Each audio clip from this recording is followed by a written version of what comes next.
La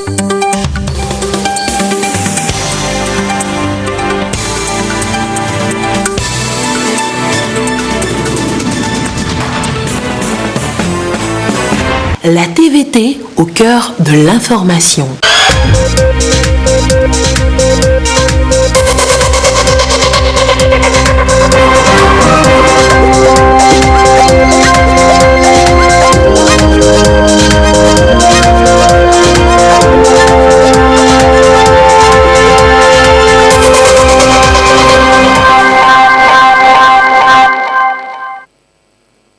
Il est 20h, bonsoir à tous, merci de votre attention. Dans l'actualité ce soir, la plénière hier à l'Assemblée nationale, les députés ont adopté une loi qui réglemente désormais la profession d'ingénieur au Togo. Les précisions tout à l'heure dans ce journal.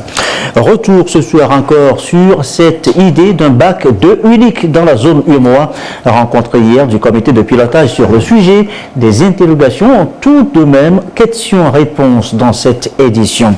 Et puis sur la question des droits de la femme, nous avons entendu jusqu'ici les femmes s'exprimer sur le sens et la réalité de cette lutte d'émancipation. Un autre son de cloche ce soir, un autre regard, celui des hommes. À tout à l'heure. Voilà, madame, monsieur le sommaire, bienvenue, voici le journal. Et d'abord, quand de nouveaux présidents se rencontrent, place aux amabilités. Le cas ce mardi pour Georges Ayekoum Nana Dankor, porté à la tête de la BIDC le 1er février dernier, et pour Faure Sozilmania Sigbe, réélu chef de l'État le 22 février. Remerciements, félicitations, soutien résume la teneur des échanges au cours de cette audience à Lomé. Les précisions de Georges Ayekoum Nana Dankor, le nouveau président de la Banque de la CEDEAO, des propos recueillis par Gérald Agoudou. I was appointed the president of the ECOWAS Bank for Investment Development, EBID, on the 13th of January by the Board of Governors. J'ai été élu président de la banque le 13 janvier dernier et le conseil des gouverneurs m'a élu président de la banque. J'ai pris fonction le 1er février et le conseil des gouverneurs est composé des 15 ministres des finances des 15 États membres de la CEDEAO. Donc, voilà, je suis venu me présenter au président, au chef de l'État, en ma qualité de président de la BIDC. Et je suis venu également le féliciter pour sa réélection lors des dernières élections présidentielles et lui donner notre assurance que la BIDC est disposée à soutenir le PND, le Plan national de développement lancé par le président. Les domaines clés de ce programme sont notamment les infrastructures, les services sociaux, l'éducation, et tous ces domaines font partie des domaines d'intervention de la BIDC. Le président a été ravi de nous rencontrer et c'est réciproque. J'ai été très heureux de rencontrer le président. Les domaines clés du PND font partie de nos domaines d'intervention. Donc nous allons travailler, collaborer avec le Togo, soutenir le Togo dans l'intérêt de l'ensemble du peuple togolais et de toutes les populations de la communauté de la CEDEAO. Du chef de l'État ce matin. Je vous l'annonçais au sommaire, les ingénieurs du Togo, désormais plus organisés. Les députés ont adopté hier une loi qui réglemente désormais la profession. Ils pourront même, avec cette nouvelle loi, se constituer en ordre national. Les précisions avec Augustin Kossi. L'exercice du métier d'ingénieur désormais réglementé au Togo, la loi est votée à l'unanimité par la représentation nationale. Elle crée une institution pour le contrôle de la profession, l'Ordre national des ingénieurs du Togo. Un outil d'encadrement, un véritable atout pour l'exercice du métier dans les meilleures conditions. Ici, à l'hémicycle, tous les groupes parlementaires y voient une garantie du respect des normes de qualité pour les travaux d'ingénierie. Et ce, dans les différents secteurs. Les modalités du fonctionnement de l'ordre et les caractéristiques d'un ingénieur sont également fixées. Le gouvernement salue la mise en place d'un outil juridique pour la lutte contre l'exercice illégal de la profession. L'ingénieur est à la base des activités de tous les secteurs socio-économiques et œuvrent pour le développement et la création des richesses dans un pays en vue de l'amélioration de la qualité de vie des populations. L'exercice de cette profession mérite d'être encadré et réglementé afin de garantir le respect des normes de qualité des ouvrages qui sont la base de la protection et de l'amélioration des conditions de vie des populations et de la compétitivité de l'économie togolaise, qui sont les objectifs ultimes poursuivis par le gouvernement sous la vision éclairée du chef de l'État, son Excellence, M. Faure Essozi-Mna Gnassingbé. Vous venez d'offrir à l'exécutif un outil juridique précieux afin de lui permettre de lutter efficacement contre l'exercice illégal de la profession d'ingénieur dont les conséquences néfastes ne sont plus à démontrer et de mettre davantage à contribution les ingénieurs à travers l'Ordre national des ingénieurs du Togo, ONIT, dans l'atteinte des objectifs du Plan national de développement PND 2018-2022. L'ingénieur étudie, conçoit, construit ou encore innove. On dit qu'il est la source du développement, une mission qui ne peut qu'être accomplie selon la présidente de l'Assemblée nationale dans les règles et standards de formation. La palpitante mission de l'ingénieur est d'innover pour un monde meilleur. De la conception à la production, de l'industrie à la construction, le métier de l'ingénieur offre une palette incroyable et très variée d'emplois.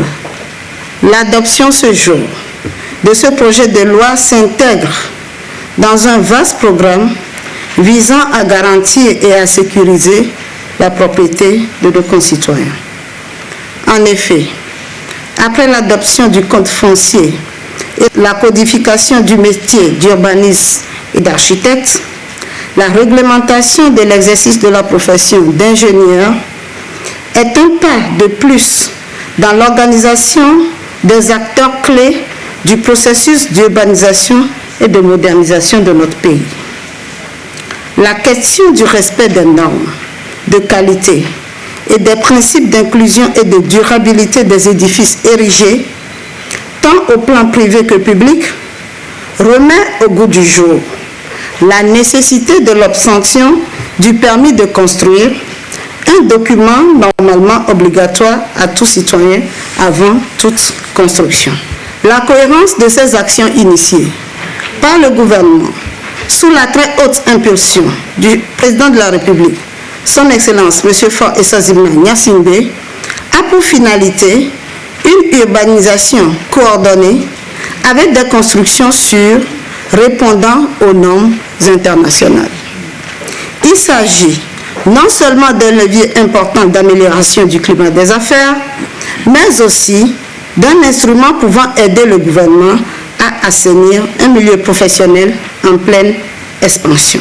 Et le texte s'y prête bien en fixant les conditions qui garantissent la sécurité juridique du secteur. Nous notons donc avec satisfaction que la présente réglementation consiste à promouvoir une conscience accrue du rôle de l'ingénieur tout en reconnaissant l'excellente contribution de l'ingénieur à l'économie nationale. Ainsi, l'Ordre national des ingénieurs est institué au Togo comme un organe de surveillance de la pratique illégale du métier d'ingénieur. Il va désormais œuvrer à redonner à ce corps de métier toute sa valeur et toute sa place dans notre pays.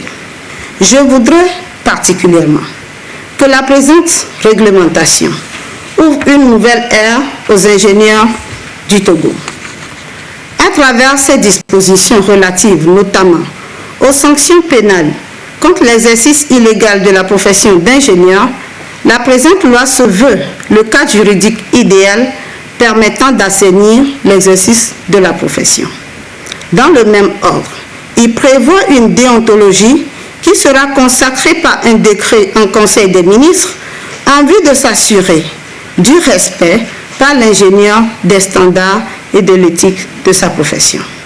Je voudrais enfin rendre un hommage mérité à la femme togolaise, représentée fortement ici dans cette salle. Nous saluons sa bravoure, son génie, qui lui permet de contribuer efficacement au développement de notre nation. Au nom de la représentation nationale, je voudrais remercier le président de la République, son Excellence M. Faure Sozimna Gnassingbé, qui, à l'occasion de la célébration de la Journée internationale des droits de la femme, nous rappelle l'importance, je cite, de redoubler d'ardeur pour créer les conditions d'un plein épanouissement de la gente féminine. Fin de citation. Vive la femme togolaise vaillante, actrice de paix et de développement. La mise en place de l'Ordre national des ingénieurs du Togo reste donc un progrès de plus dans la professionnalisation des différents corps de métier. Et donc, lors de la deuxième séance plénière de la première session ordinaire et la troisième, elle aura lieu incessamment jeudi prochain, 12 mars 2020 à 9h au siège de l'Assemblée nationale. C'est ce que stipule ce communiqué de la présidente de l'Assemblée nationale qui informe donc tous les députés à l'Assemblée nationale. La suite de cette édition, et nous recevons dans ce journal pour un communiqué de presse le médecin-colonel Djibril, directeur central du service de santé des armées ici dans ce studio. Bonsoir mon colonel. Bonsoir. Communiqué de presse. Le comité de crise a tenu sa troisième réunion ce jour, 10 mars 2020, au palais de la présidence de la République. Cette réunion, présidée par le chef de l'État, s'est notamment penchée sur l'évolution de l'état de santé de la patiente atteinte de la grippe au nouveau coronavirus. Il en ressort que l'état clinique de la patiente est satisfaisant. Elle est exempte de fièvre et ne souffre à ce jour d'aucun des symptômes ayant motivé son hospitalisation. Le traitement se poursuit selon le protocole consacré à cette affection. Quant aux personnes contact avec le cas index, elles sont l'objet d'un confinement. Leur suivi bicotidien ne fait état d'aucun symptôme. Aucun autre cas de maladie n'a été enregistré. Le gouvernement exhorte les populations à continuer à observer toutes les mesures préventives recommandées afin d'éviter la propagation du virus. Par ailleurs, le gouvernement, en lien avec ses partenaires, met tout en œuvre pour circonscrire ce cas index conformément aux recommandations de l'Organisation mondiale de la santé. Fait à Lomé le 10 mars 2020, le gouvernement. Merci donc au médecin-colonel Djibril, directeur central du service de santé des armées pour ce communiqué. Nous reviendrons, je vous le signale, dans le courant de cette édition, vers la fin de cette édition, justement sur les gestes qui sauvent pour la prévention donc au coronavirus. Merci beaucoup, mon colonel. L'actualité, c'est aussi le bac 2, l'idée de faire passer l'examen à la même période avec le même contenu dans les États membres de l'UEMOA fait son chemin. Hier encore, le comité de pilotage a travaillé sur le projet. Alors concrètement, que retenir de cette séance? Eh bien, voici le compte rendu qu'en fait Edem Sousoupo. Vers un baccalauréat unique dans l'espace UEMOA. Les réformes sont en cours et les 8 pays tombent d'accord sur le principe de faire du baccalauréat un examen répondant aux standards internationaux en matière d'évaluation des acquisitions et compétences des élèves de la classe de terminale du second cycle secondaire. La démarche ambitionne non seulement d'assurer la crédibilité, mais aussi et surtout de faciliter la mobilité des jeunes dans l'espace communautaire UEMOA. Le comité d'harmonisation du bac au niveau national prend connaissance du contenu du projet et de son implication dans le système éducatif. Les dates n'étant pas les mêmes, il y a des étudiants qui peuvent passer 2 ou 3 bacs à la fois dans la même année, des apprenants qui quittent le Togo pour aller passer le bac au Bénin. Et ensuite, en jetant un coup d'œil, en analysant les épreuves, nous nous sommes rendus compte qu'il y a des écarts d'un pays à l'autre et le niveau de taxonomie touché par ces épreuves aussi pose problème. On a constaté que tantôt il y a des échecs abusifs, c'est-à-dire ceux qui ne doivent pas échouer échouent, ou bien des réussites abusives, ceux qui ne doivent pas réussir réussissent, et ajouter à la question de mobilité des étudiants dans l'espace. Il a été décidé alors d'harmoniser les pratiques en termes de méthodologie. Quelle pédagogie il faut utiliser maintenant pour être sûr que nous formons des élèves qui sont capables de résoudre des problèmes et qui ne se contentent pas de la restitution. Quels sont les contenus à même de permettre qu'on ait des citoyens bien formés. Le processus est bien avancé. L'innovation introduite dans le système éducatif est un chantier vaste qui va se réaliser progressivement. Tous les États membres, à travers des équipes pluridisciplinaires nationales, ont activement œuvré à réviser les contenus des examens. Et cette démarche a abouti à la production d'épreuves type du baccalauréat dans les 4 disciplines pilotes retenues, à savoir le français, les mathématiques, l'histoire-géographie et les sciences de la vie et de la terre, et très prochainement dans 3 autres disciplines, l'anglais, la physique-chimie et la philosophie.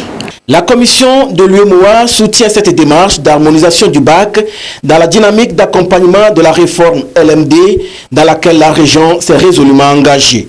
Des bacs blancs sont institués et démarreront bientôt en 2 phases pour tester l'efficacité du projet. Les questions tout de même, un bac 2 unique dans l'UEMOA, quel intérêt pour les systèmes éducatifs dans chaque pays membre? Quels avantages en tirer? Nous posons la question, des éléments de réponse ici, dans ce dossier de la rédaction, dossier signé Edem Sousoupo. L'enjeu de l'harmonisation du baccalauréat dans l'espace UEMOA est d'une importance capitale pour la qualité du système éducatif des États. Doter l'espace d'un bac unique repose sur l'argument selon lequel la disparité des pratiques peut être préjudiciable à la mise en œuvre du principe d'égalité de la valeur du baccalauréat convenu entre les pays du CAMES. Nous allons revoir les curricula. Tous les curricula seront revus et nous allons faire en sorte que nous ayons donc les meilleurs curricula possibles. Nous sommes en train de dérouler le processus. Une fois que nous avons terminé les préalables, nous allons donc attaquer donc le problème des curricula. Par exemple, au Togo, pour aller au bac, il faut avoir le bac 1. Au Bénin, entre-temps même, vous n'avez pas besoin du BPC. Vous vous inscrivez et vous y allez. Pour d'autres, c'est le BPC. Donc tout ça, là, il faut harmoniser. La question de l'oral même, les épreuves à l'oral. Pour d'autres, c'est oral obligatoire, une partie des épreuves à l'écrit, une autre. Alors qu'au Togo, c'est plutôt le repêchage qui conduit à l'oral. Donc il y a une charte qui va définir tous ces contours. Il faut aussi mettre fin à la transhumance transfrontalière des candidats, fort préjudiciable à la crédibilité des diplômes qu'on peut malencontreusement juger facile dans un pays et difficile dans un autre. Sans harmonisation, chaque pays se réserve le droit de se prononcer sur la valeur qu'il donne au diplôme d'un autre pays. On harmonise au niveau du format de l'épreuve. En termes de constituants, ce ne sera plus l'exercice traditionnel que vous connaissez, que vous avez subi, mais on va donner ce que nous appelons des situations complexes qui sont une autre forme d'évaluation. Et à terme, et là c'est vraiment à long terme, s'il est possible qu'on puisse composer sur les mêmes épreuves au niveau de l'ESA. Mais ça, c'est le long terme. Mais pour le moment, c'est comment avoir la même méthodologie au niveau des apprentissages et au niveau de l'évaluation. Donc, si tout le monde est évalué de la même façon, l'étudiant ne va pas quitter Lomé pour aller à Abidjan ou à Ouagadougou pour passer le même examen. Parce que le contenu des examens sera harmonisé, donc il n'y aura pas cette impression que le bac est plus facile dans un pays et moins facile dans un autre. Quel sort sera ainsi réservé au probatoire au Togo par exemple? Le probatoire chez nous, c'est un filtre. Et puis si vous regardez les résultats de la sous-région, nous sommes, on peut dire, nous sommes les meilleurs, puisque les pourcentages que nous avons sont indicatifs. Ça, c'est une discussion. Elle n'est pas encore arrêtée. La charte n'est pas encore signée. À l'instant T, le bac 1 existe au Togo. Le projet d'harmonisation du bac prévoit l'organisation d'un bac blanc pays en 2020 et d'un bac blanc à l'échelle régionale en avril 2021. Et ce processus est en différentes étapes. Donc la première étape avant d'arriver vers le baccalauréat harmonisé, c'est de travailler sur cet examen blanc qui va permettre de tester la démarche qui est en cours. Donc dans l'exercice qui est en train d'être conduit, et c'est cela depuis plusieurs années, on est en train d'élaborer des épreuves tests dans les différentes matières pour que, à cet examen blanc, dans l'ensemble des États membres de l'UEMOA, on puisse évaluer les élèves sur les mêmes contenus, selon les mêmes formats, et qu'à terme, donc ce bac blanc ne devienne pas un bac blanc purement théorique, mais que ce soit un intrant à l'examen harmonisé qui va être organisé, et les ministres se sont engagés à ce que cet examen harmonisé soit tenu dès 2021. Le Togo a réussi à expérimenter 4 nouvelles disciplines: allemand, anglais, philosophie, sciences physiques, ajoutées aux 4 disciplines initialement retenues par l'UEMOA, à savoir le français, l'histoire et géographie, les sciences de la vie et de la terre SVT et les mathématiques. Retour sur ce communiqué du gouvernement, communiqué qui nous est donc présenté par le médecin-colonel Djibril Mouraman, directeur central du service de santé et des RPJ. À vous, mon colonel. Communiqué de presse. Le comité de crise a tenu sa 3e réunion ce jour 10 mars 2020 au palais de la présidence de la République. Cette réunion, présidée par le chef de l'État, s'est notamment penchée sur l'évolution de l'état de santé de la patiente atteinte de la grippe au nouveau coronavirus. Il en ressort que l'état clinique de la patiente est satisfaisant. Elle est exempte de fièvre et ne souffre à ce jour d'aucun des symptômes ayant motivé son hospitalisation. Le traitement se poursuit selon le protocole consacré à cette affection. Quant aux personnes contacts avec le cas index, elles font l'objet d'un confinement. Leur suivi bicotidien ne fait état d'aucun symptôme. Aucun autre cas de la maladie n'a été enregistré. Le gouvernement exhorte les populations à continuer à observer toutes les mesures préventives recommandées afin d'éviter la propagation du virus. Par ailleurs, le gouvernement, en lien avec les partenaires, met tout en œuvre pour circonscrire ce cas index conformément aux recommandations de l'Organisation mondiale de la santé. Fait à Lomé le 10 mars 2020, le gouvernement. Et dans la foulée, ce petit rappel de piqûre justement sur le coronavirus. Nous sommes, vous le savez, toujours dans la prévention de cette maladie. Eh bien, voici donc les gestes qui sauvent à observer. Le coronavirus, la maladie qui fait le plus peur en ce moment. 9 gestes à adopter pour éviter de contaminer les autres. 1. Se laver les mains régulièrement avec du savon. 2. Se moucher dans des mouchoirs jetables. 3. Tousser ou éternuer dans son coude. 4. Éviter tout contact. Éviter de serrer des mains, de faire la bise pour saluer. 5. Éviter les grands rassemblements. Boîtes de nuit, bus et stades. 6. Éviter les situations où on est serré dans un espace confiné. 7. Autre chose, aérer les pièces, ouvrir les fenêtres et laisser respirer la maison. 8. Nettoyer régulièrement les surfaces. 9.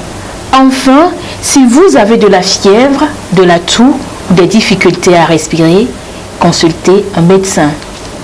9 gestes simples pour éviter de contaminer les autres et ainsi dire adieu à cette maladie qui fait peur. Et la suite de cette édition, comment améliorer la prise en charge des enfants sans parents à SOS Village d'enfants, on y pense et sérieusement d'ailleurs. Illustration de la rencontre régionale de ce matin de l'équipe du management, ce qui a été dit avec Marie-Ange Bida. La préoccupation du jour est de taille. L'insertion professionnelle de l'enfant devenu adulte et la protection de la jeune fille en situation de vulnérabilité. Autour de la table pour aborder la question, les membres de l'équipe régionale de management SOS Village d'enfants. Ils viennent d'Afrique du Nord, du Centre et de l'Ouest. On a choisi le Togo parce que on estime que dans notre région, le Togo est un pays qui fonctionne bien au niveau de SOS Village d'enfants, mais aussi on a un bon partenariat avec le gouvernement.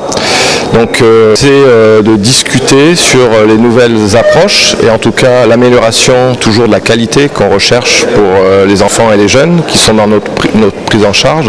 Mais aussi on va visiter les programmes et les activités de SOS Togo pour pouvoir leur donner des conseils et aussi pour pouvoir s'imprégner de ce qui se fait pour mieux définir les nouvelles stratégies.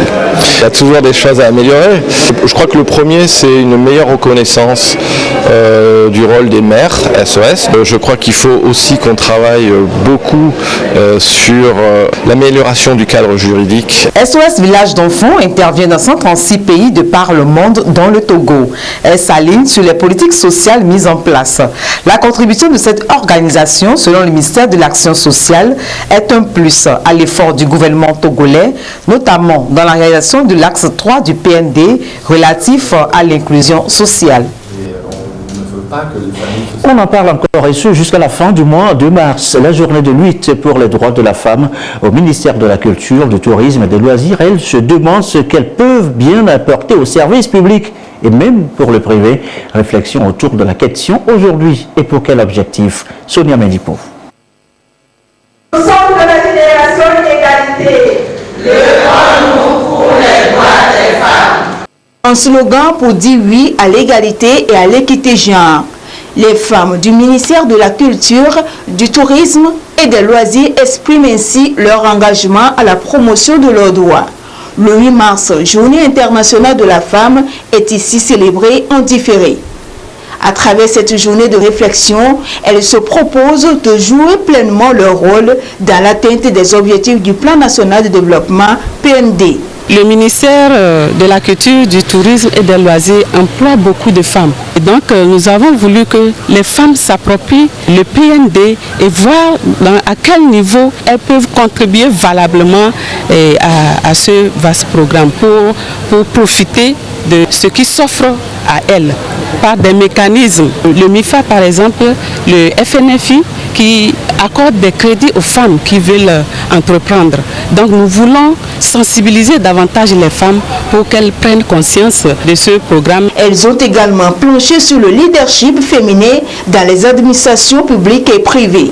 Le représentant du ministre en charge de la Culture a salué l'initiative des femmes premières du genre. Selon lui, les femmes représentent un maillon important dans le développement national du pays. Conscient de cela, le gouvernement multiplie des initiatives en faveur des femmes. L'inclusion économique et sociale en est une preuve pour leur plein épanouissement. Et justement, à quel degré les femmes peuvent s'impliquer dans le développement de ce pays du Togo? Question soulevée aussi par cette journée du 8 mars sur les droits de la femme, mais aussi sur leurs devoirs, vous venez de les entendre. Et ici, ce sont les étudiantes de l'IAEC qui débattent le compte rendu avec Clarisse Aticlé. À l'Institut africain d'administration et d'études commerciales IAEC, la Journée internationale des droits de la femme a été célébrée sous le signe de la conscientisation de la jeunesse.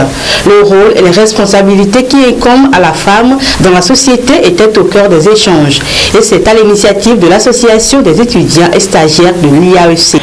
Nous avons des exemples un peu partout, des femmes dirigeantes dans le monde qui ont laissé des traces. Par exemple, l'ex-présidente de l'Libéria qui a fait ses preuves pendant des années au pouvoir, la présidente de l'Assemblée nationale, qui sont des exemples pour moi et qui me poussent aussi à être indépendante plus tard ne pas dépendre seulement des parents ou d'un homme quand je serai dans un foyer. La jeunesse de la célébration de la Journée internationale de la femme, dont l'aboutissement est le droit de vote pour les femmes, les meilleures conditions de travail ainsi que l'égalité et l'équité entre hommes et femmes, a été donc présentée à la jeunesse estudiantine de l'IAEC.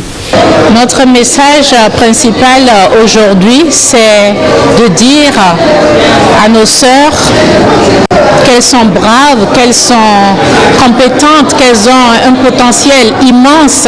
La société compte sur elles et qu'elles doivent exploiter ce potentiel immense qui est en elles pour pouvoir aider au développement de notre institution, au développement de la famille, de la société et de notre pays d'une manière plus globale.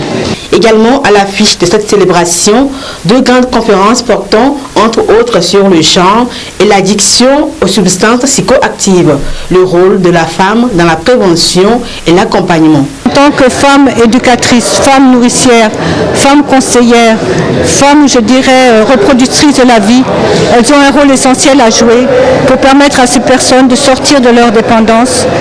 Elles peuvent les accompagner dans des services spécialisés où elles pourront avoir recours à un service de santé. Et c'est ce rôle-là que la femme doit jouer. Les étudiants ont été en outre entretenus sur le cancer du sein. Une manière pour le groupe BK Université d'exprimer sa proximité à la gente féminine. Non, aux hommes. Jusqu'ici, on a écouté que des femmes sur cette journée de lutte des droits de la femme. Qu'en pensent les hommes? Pointer en fait du doigt leur point de vue dans ce document de Mireille Ali. Femmes battantes, porteuses de la vie. Elles sont nombreuses ici à brailler les difficultés de la vie pour leur autonomisation. Dans la préfecture d'Agou, elles cultivent la terre et se donnent tous les moyens pour leur émancipation. Chercher du bois de chauffe, s'occuper du foyer, veiller à l'éducation des enfants. Le quotidien de ces femmes rurales se résume en une seule chose, être une femme vertueuse au foyer. Faire le commerce des fruits dans notre milieu est chose difficile. Transporter les produits du champ à la maison, ensuite de la maison au marché, est un parcours du combattant. Avec l'introduction des notions des droits de la femme dans notre milieu il y a de cela quelques années, certains maris s'associent à leurs femmes dans leurs activités. La coopérative Café Cacao. Je suis membre de la coopérative Café Cacao. Je travaille avec mon mari et on s'en sort bien. Nous voulons que toutes les femmes aient accès vraiment au microcrédit pour rehausser leur activité afin de mieux se prendre en charge et s'épanouir.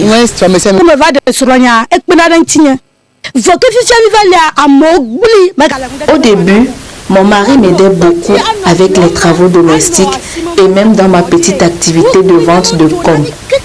Depuis un moment, il refuse de le faire car ses amis ignorant le conseillent mal et ils disent que je l'ai envoûté. Il allait chercher du bois de chauffe, puisait de l'eau. Il pilait foufou et on mangeait ensemble. Maintenant, plus rien. Je veux qu'il revienne à de meilleurs sentiments. Je souffre trop toute seule.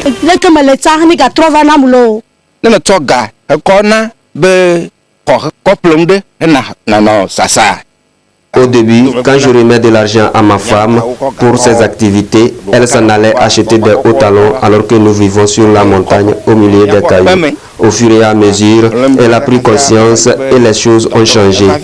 Elle va régulièrement à ses occupations.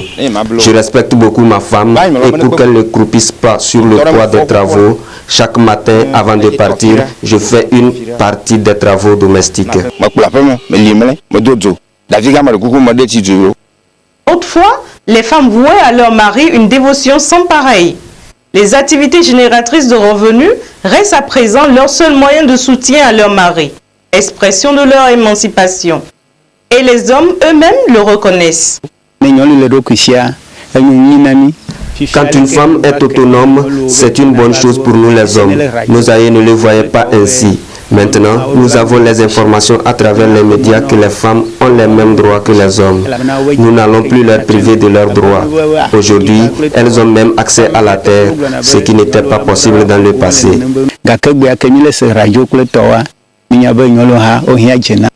De par nos traditions, que les femmes ne doivent pas sortir de la tête devant les hommes. Et cette culture leur est restée longtemps. Ce que nous pouvons faire maintenant, nous devons leur faire appel de prendre leurs responsabilités et de dominer. Parce que si un droit t'est accordé et tu ne l'appropries pas, d'autres personnes peuvent en faire un autre visage contre toi. La lutte ne fait que commencer ici dans la préfecture d'Agou. Conscientes de leurs droits ou pas, ces femmes n'attendent que des mesures d'accompagnement nécessaires à leur plein épanouissement. Allez, on va se nourrir l'esprit avec cette exposition du peintre Kaftin Yafa. Direction la Villa Ségourou à Logavi, sur la route Lomé-Anéron. La demeure somptueuse accueille, vous allez le voir, une exposition aux 1000 couleurs et aux motifs ardoises. Le récit, Augustin Kossi. Bienvenue à la Villa Ségourou, résidence d'artistes. Aux abords du lac Togo, l'architecture est somptueuse. C'est ici qu'Amphitine Yafa expose ses œuvres. Matière dominante, les ardoises à qui l'artiste donne une seconde vie. Il y a une histoire derrière. Sur chaque ardoise, c'est par là que je me pose la question. Pourquoi je ne peux pas recycler ça?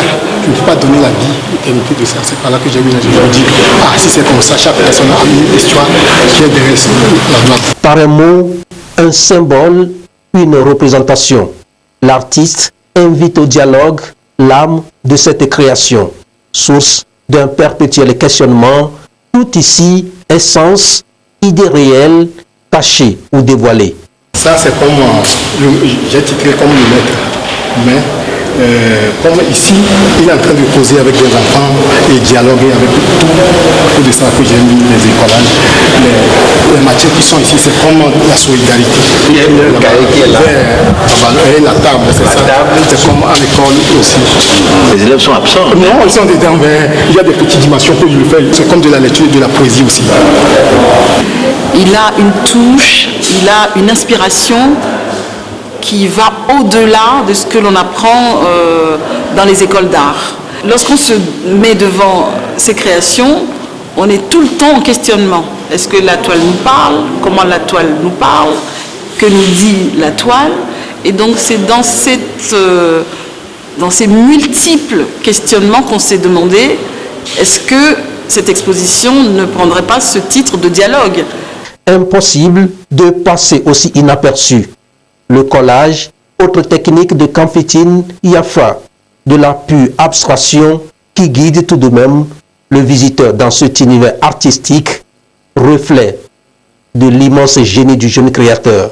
On sent une écriture qui cherche à mettre la main sur quelque chose visuellement, graphiquement. En même temps, on sent plusieurs influences dans son travail.